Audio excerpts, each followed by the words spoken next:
So this is alarm.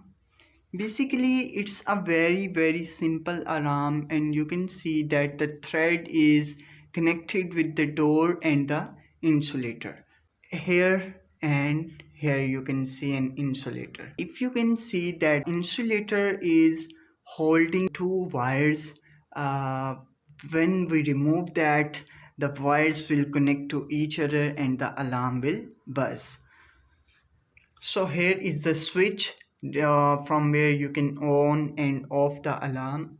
So let's check.